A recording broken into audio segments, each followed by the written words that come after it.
우리에게 참 평화를 주시는 하나님을 찬양합시다. 할렐루야. 아멘. 우리 한 주간 열심히 또 저는 일본 다녀왔습니다. 서로 인사하며 격려합시다. 한 주간 수고 많으셨습니다. 네. 오늘은 종교개혁 기념주일입니다. 내후년이면 중세 로마 가톨릭 교회의 부패 상에 용감하게 맞서 일어선 종교개혁의 시발점, 내후년 500주년입니다. 금년에는 498주년이 되겠습니다. 쉽지 않죠. 예를 들면 결안으로 바위 치는 그러한 형국이었죠. 이 개혁, 하나님 말씀대로 살지 않는 이 세상은 바뀌어야 된다. 이게 개혁입니다. 오늘날은 우리가 개혁의 대상이 됩니다. 목회자도, 기독교 우리 지도자들도, 우리 성도들도 모두가 개혁의 대상입니다. 그러니까 누구를 개혁하려고 하기 전에 나 자신을 먼저 개혁해야 합니다. 그것이 하나님의 뜻입니다. 하나님의 말씀으로 하는 것이죠. 물론 다른 잣대로 하는 것이 아니고 영원히 변치 않는 하나님의 진리의 말씀, 생명과 소망과 회복의 말씀, 이 말씀에 근거해서 우리들의 삶을 성찰하고 고칠 것은 고치자. 이것이 개혁입니다. 특별히 지금은 이 마지막 시대라는 것을 우리는 이제 인지하고 있습니다. 우리 당산동 교회는 이런 상황에서는 더욱 내가 얼만큼 살지도 모르겠고 이 역사가 어떻게 될지 참 불안한 가운데 있습니다. 그래서 깨어서 내가 오늘이라도 예수님 앞에 선다면 나를 어떻게 평가하실까 그 생각입니다. 그래서 예수님께서는 오고 오는 세대가 꼭 들어야 할 말씀으로서 요한계시록을 주셨고 그중에 오늘 오후에 성경 암송대 본문이기도 한 요한계시록 2장, 3장, 4장, 특별히 2장, 3장 주셨습니다. 2장, 3장 안에는 2000년 전 소아시아, 지금의 터키 지역 대표적인 7교회가 소개되고 예수님은 각 교회에 대하여 책망할 것은 책망하시고 칭찬할 것은 칭찬하시고 그리고 끝으로 권면하시고 잘 이기면 상을 주리라 이렇게 용기를 북돋아 주십니다. 우리가 다루지 않은 교회 중에 하나가 4대 교회입니다. 그래서 4대 교회의 모습을 통해서 우리에게 주시는 이 개혁의 말씀을 듣고자 합니다. 4대, 이 지금의 터키 지역입니다. 중부, 서부, 중서부 지역에 있습니다. 상업적으로는 굉장히 부유한 도시입니다. 무역을 잘 하고 또 양털, 염색업이 발전하고 금모래가 유명합니다. 경제적으로 살만합니다. 군사적으로는 어떨까요? 군사적으로는 남쪽을 제외하고는 전부 사방이 아주 튼튼한 요새입니다. 예루살렘하고 반대예요. 예루살렘은 북쪽을 제외하고는 이게 아주 철벽 같은 요새입니다. 남쪽은 낭떠러지니까 침공할 수가 없죠. 항상 북쪽이 약해요. 그런데 이 사대는 남쪽이 약합니다. 그래도 이 성체가 워낙 강건하기에 침략하기 대단히 어려서 난공불락의 성입니다. 그런데 재밌는 것은 그렇게 난공불락의 성이 2번 점령당한 적이 있어요. 그때는 방심할 때라고 역사가는 말합니다. 방심할 때 그랬다. 그래서 우리 인생의 가장 위기는 살만할 때, 내 인생이 잘 나갈 때, 사람들로부터 존경과 칭찬받을 때, 먹고 사는 문제에 아무 근심 걱정 없을 때, 내 몸이 건강할 때, 그때가 위험합니다. 대부분 사람들이 그때 이제 교만하거나 방심하기 때문에 그렇습니다. 그리고 종교적으로는 시벨리라는 여신을 섬기고 로마 황제를 신으로 황제 숭배를 하였습니다. 상업적으로, 군사적으로, 종교적으로 이런 지역에 4대 교회가 세워집니다. 아마도 사도 요한이 세웠고 2세기쯤에는 멜리토라고 하는 그 주석가, 변증가인 그가 감독이 되었을 때 4대 교회는 전성기를 맞이했습니다. 그런데 오늘날은 없습니다. 몇 개 흔적만 있지요. 성지순례 가면 그 에서보두 사빌라 7교회 다 흔적만 남아있는데 그 중에 가장 초라한 것이 4대 교회입니다. 그때는 있었으나 지금은 없습니다. 하나님의 교회는 이 지구적으로 글로벌 차원에서는 영원히 존재합니다. 주님 오실 때까지. 그러나 로컬, 지역적으로는 있다가 사라지고 있다가 지금도 많은 교회가 개척이 되고 또 많이 사라집니다. 지금도 말입니다. 이 대한민국 땅에도. 그래서 이 지역교회는 있다가 사라지지만 이 지구적인 이 우주적 교회는 주님 오실 때까지 존속됩니다. 4대 교회. 이 4대 교회에 예수님께서 말씀하시는데, 진단을 하시는데, 겉모습은 살았다라는 것이 많은데 알맹이를 보면 죽었구나, 이렇게 진단하십니다. 살았다, 겉모습은 살만하고 여러 가지 모습에서 존경할 만하고 풍부하고, 그런데 정신은 피폐했다. 믿음은 황폐해져 가고 있다는 것입니다. 그래서 예수님께서는 당신의 모습을 소개할 때 그것을 깨우치기 위한 모습으로 말씀하는데, 예수님은 어떤 분이십니까? 7영 성령을 가지시고 7별 천사들을 주관하신다 했습니다. 그러니까 예수님은 사람들에게 믿음을 주시고 회개케 하시고, 그리고 예수님을 영접하여 구원받게 하시는 성령님, 예수님께서 성령님을 통하여 역사하시고 또 수많은 천사들, 우리 가운데도 천사가 있습니다. 눈으로는 보이지 않지만 천사가 분명히 있습니다. 많이 있을 겁니다. 이 안에도. 천사들을 통하여, 성령님과 천사를 통하여 예수님께서는 하나님께 위임받은 하나님의 나라를 이 땅에 이루어 가십니다. 그것을, 그 모습을 보여주시는 거예요. 그래서 이 4대 교회는 성령 충만하고, 그리고 하나님께서 끝까지 지키기 원하신다는 이러한 하나님의 의지를 깨달아 빨리 겉모습만 잘 믿는 척하는, 빨리 그 청산하고 속 깊이, 저 깊은 곳이 진실하도록 돌아서라 라는 권면의 말씀입니다. 살았다고 하지만 실상은 죽은 자로다. 사대교회는 이단이 설치거나 그러진 않았어요. 핍박이 있거나 그러지도 않았습니다. 여기서 죽은 모습은 이방 문화입니다. 세상 사람들이 살고 있는 사고 방식을 따른다는 것입니다. 오늘 우리도 마찬가지죠. 지금 한국 교회가 세속화될 것을 모두가 염려하고 있습니다. 두려워하고 있습니다. 이 세속화, 세상의 가치. 그러면 우리도 조심하려면은 이 우리의 그 생각을 바꿔야 되는데, 가장 출발점을 행복이라 생각해 봅시다. 누구나 사람들이 행복을 얘기하니까 왜 살아요? 행복하려고. 행복하세요? 아이, 그렇게 행복하지 않으세요? 우리는 입만 열면 행복을 얘기합니다. 하나님께서는 우리가 행복하게 살기를 원하시죠. 심령이 가난한 자는 뭐가 있다? 복이 있나니. 애통하는 자는 복이 있나니. 이 복이 공동 번역에서는 행복하여라. 행복하여라. 행복을 꿈꾸는 것은 본능이요, 하나님의 형상을 지음받은 자가 꿈꾸는 마땅한 바입니다. 문제는 무엇으로 행복하려 하느냐, 그게 그 차이죠. 무엇으로 행복하려 하느냐. 두 가지입니다. 하나는 모든 것을 창조하신 창조주 하나님으로 행복하겠습니까?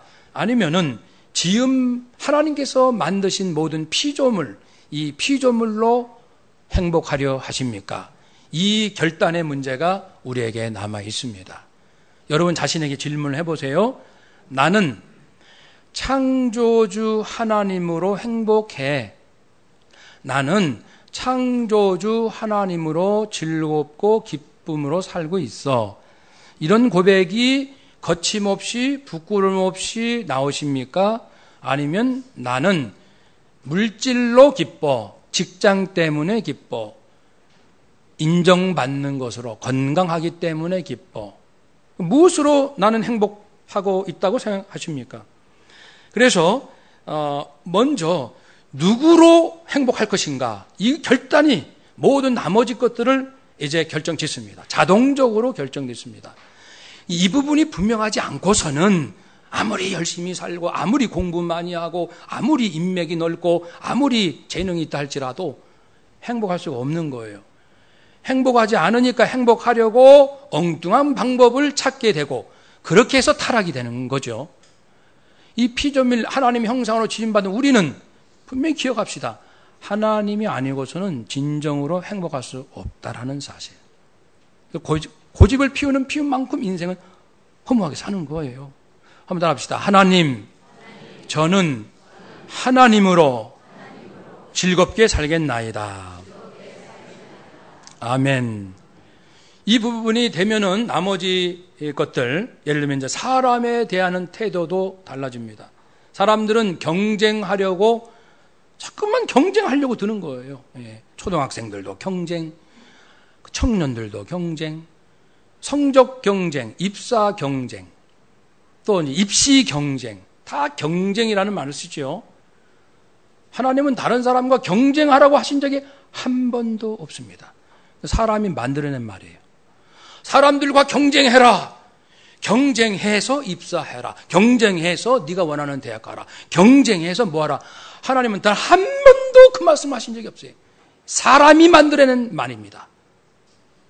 하나님은 무엇을 말씀하시냐면은 너의 사명을 따르라. 그 말씀을 하시는 거예요. 누구에게나 주어진 사명이 있는데 그 사명의 길로 가라고 말씀하신 것이지 왜 다른 사람과 기웃거리면서 비교하고 경쟁하느냐. 우리가 이 부분을 명확하게 하지 않으면 나도 모르게 타락한다는 거예요. 타락한다. 사람을 경쟁의 대상으로 보는 거죠. 우스갯소리로 시어머니도 며느리도 남자 가운데 하나 놓고 경쟁하는 거예요. 서로 사랑을 더 받으려고. 예, 시어머니도 아들한테 사랑 더 받으려고 하고 며느리도 자기 남편한테 사랑 더 받으려고 하고. 이것도 경쟁이에요, 경쟁. 말이 사랑이지 속에서는 경쟁입니다. 예, 하나님은 그렇게 살라고 하지 않았습니다. 각자 가는 길이 있다는 겁니다. 며느리는 며느리의 길이 있고 시어머니는 시어머니의 길이 있습니다. 그렇기 때문에 우리는 입시나 또 입사하는 것이나 모든 것을 그 쓰여질 도구, 방법, 과정으로 보는 겁니다. 모두는 각자 쓰임받을 길로 가는 거예요.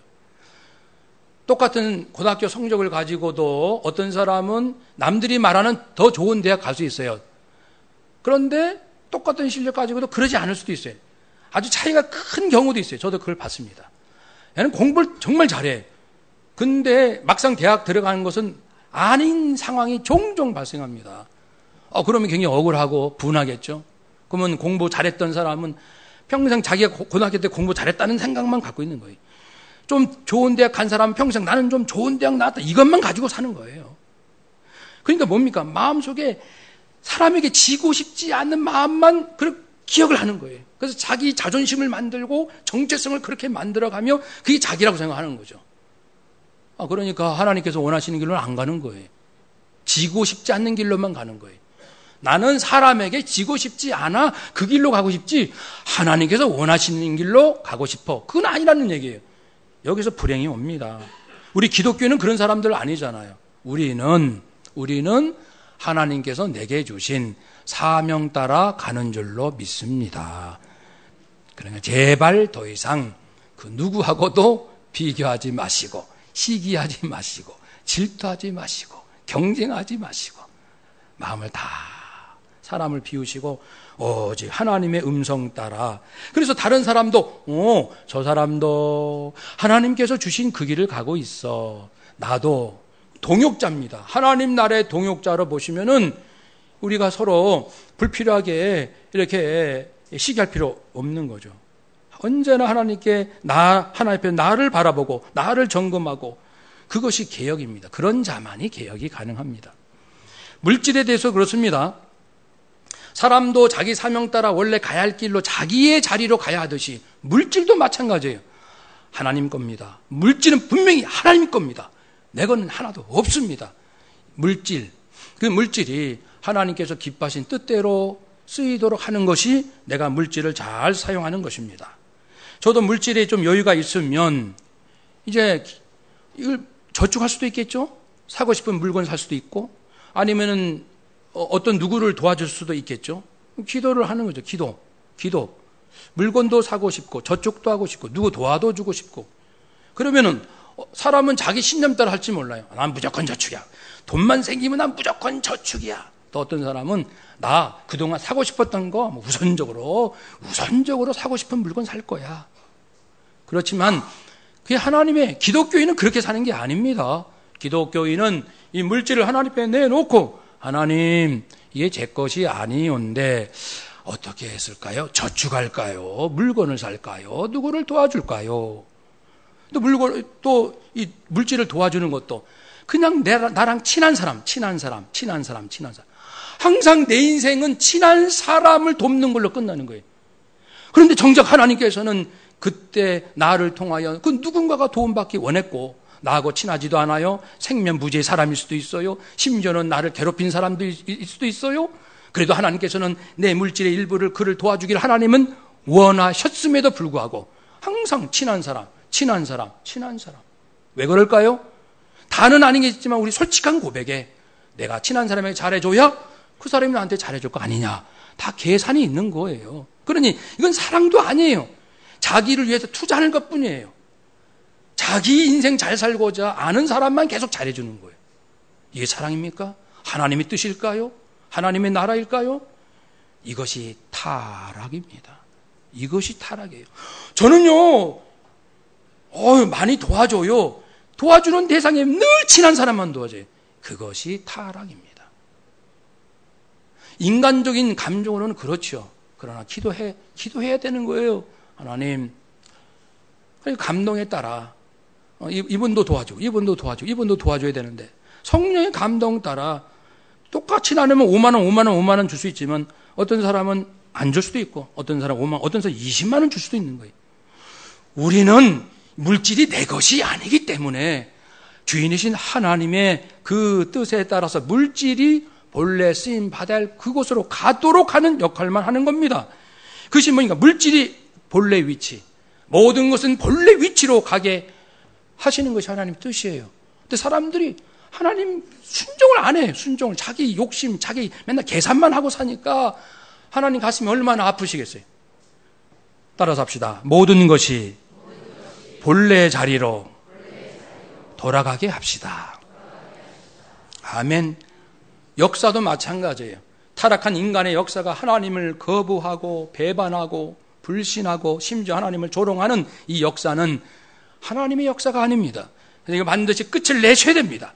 끝을 내고 전혀 새로운 새하늘과 새 땅 천년왕국, 정말 하나님을 주로 모시고 예수님 앞에 자신의 죄를 고백하고 주를 영접함으로 구원받은 성령의 그 인치심을, 성령의 그 세례를 받음으로 구원받은 자녀들이 주님과 함께 왕 노릇하며 사는 전혀 새로운 세상을 하나님은 계획하고 계십니다. 그것을 이루기 위하여 예수님이 다시 오신다는 겁니다. 예수님의 재림입니다. 우리는 그걸 기다리고 있습니다. 기독교인들은 이 세상을 기다리는 게 아니고 예수님이 오셔서 새롭게 만드실 그 세상을 지금 기다리고 있는 겁니다. 본래 역사가 이 세상이 가야 할 그곳, 본래 자리, 그 자리, 타락하기 이전 에덴 천년왕국, 그 자리로 역사를 하나님은 돌려놓기를 원하십니다.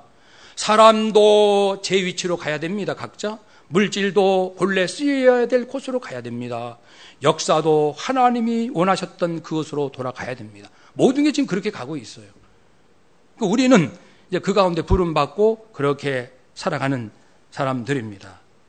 사랑하는 여러분, 그래서 우리는 정말 세상에 살면서 고민이 많은 사람들입니다. 예를 들어서 내가 기업에 다니는데 영업부입니까? 잘 모르겠지만은 그 손님을 접대하는 파트가 있어요. 지금은 모르겠지만 과거에는 이 접대 문화가 있습니다. 그래서 1차 음식, 2차 술자리, 3차 성대접. 그죠? 룸살롱 데려가잖아요. 그러면 기독교인인데 나는 내가 여기 담당 직원인데 내가 그 술집 성 접대하는 곳으로 이 거래처 사람을 내가 내 손으로 데려가야 되는 거예요. 얼마나 괴롭습니까? 울어야죠, 하나님 앞에. 하나님, 제가 왜 이 일을 해야 됩니까? 제가 이거 하자고 직장에 왔습니까? 오히려 사람을 타락하게 하는 곳에 제가 앞장서고 있으니 괴롭습니다. 그렇다고 직장 당장 그만둘 수도 없는 노릇이고, 그러니까 고민을 해야 되고, 그러니까 마음을 하나님 앞에 내어놓고 울부짖어야 돼요. 그래서 가족들은 직장에 출근한 남편, 또 요즘은 이제 뭐 직장 하는 우리 가족들, 자녀들이든 아내든 위해서 가족들은 계속 기도해야 돼요. 하나님, 우리 가족들 사회생활 하면서 죄 짓지 않게 하옵소서. 한번 더 합시다. 하나님, 우리 가족들 사회생활 하면서 죄 짓지 않게 하옵소서. 아멘. 기도해줘. 기도는 안 하고, 뭐 그렇게 하기 쉬운 줄 아세요, 목사님? 세상이 그런데 어려운 거 알아요. 하나님도 아십니다, 하나님도. 우리보다요, 하나님께서 더 먼저 아셔요. 이 사회에 믿음으로 살기가 얼마나 어렵다는 것을. 그러나 기도하라는 겁니다, 기도. 그러니까 기도하라는 거예요. 그러니까 하나님 앞에 나와서 마음을 찢고 울부짖으라는 거예요. 왜 그건 안 하십니까? 왜 그건 안 하고 합리화하고 핑계댈 것만 찾고 남들 다 그러는 거 아니냐?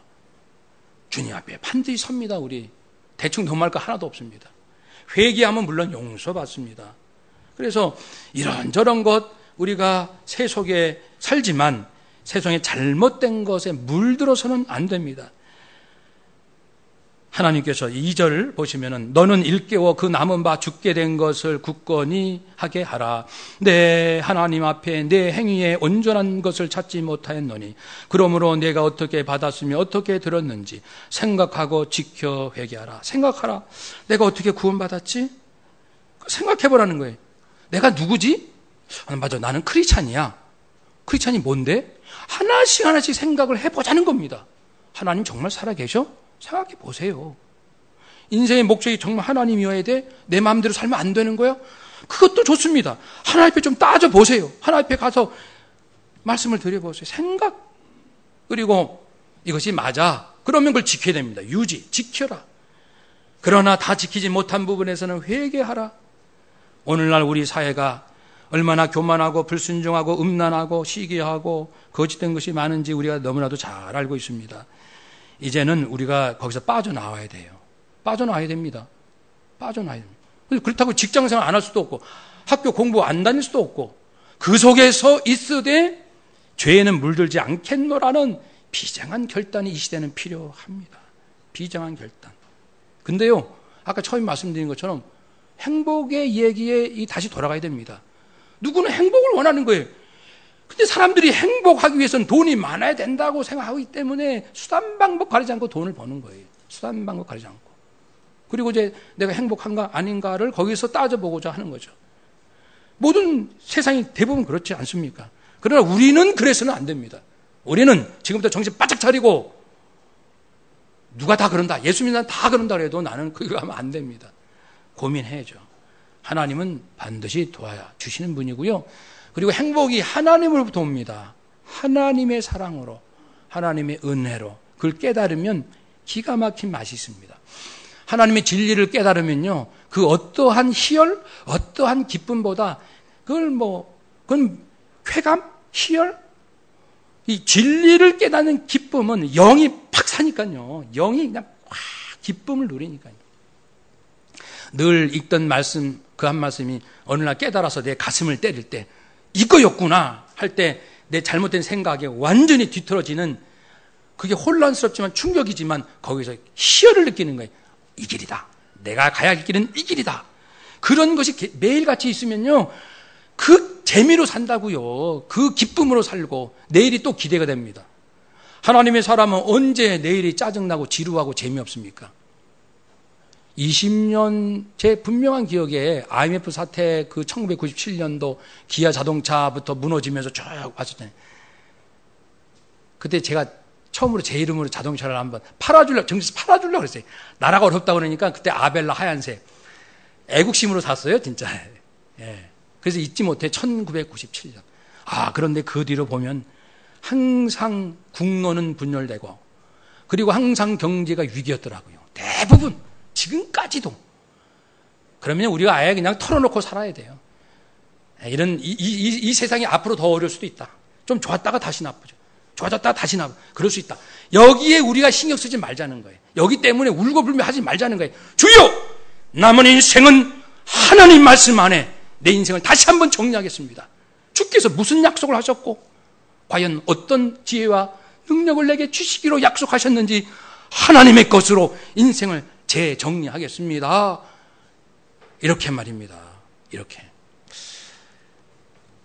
그리고 예수님은요, 비록 그 교회가 대부분 다 변질되더라도 소수는 남아있어요. 항상 소수는 남아있거든요. 남은 자. 4대 교회도 남아있어요.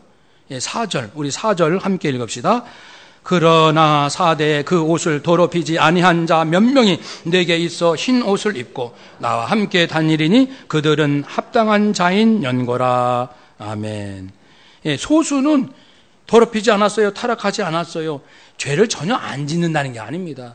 이 중심이 하나님을 두려워할 줄 알고 하나님 섬길 줄 알고 하나님 말씀대로 순종하려는 그 중심이 있다는 거예요. 그 중심이 있으면 하나님이 다 아십니다. 사람이 몰라줘도 하나님은 아시거든요. 하나님은 아십니다. 그런 사람들 예수님께서 함께 다니시겠다는 겁니다. 그들이 합당하기 때문에. 그들이 행위가 100% 완전하다는 뜻이 아닙니다. 예수님의 어느 분량을 말씀하는 거겠죠. 그럼 우리가 알 수는 없지만 어쨌든 예수님께서 기뻐하시는 그런 마음을 갖게 하셨어요. 그 소수가 있습니다. 우리도 전에는요, 교회를 핍박하는 사람들 때문에 외로운 적이 있었어요. 우리 한국 교회도 초기나 중간중간. 지금은요, 교인들 때문에 외로울 수도 있어요. 교인들 때문에.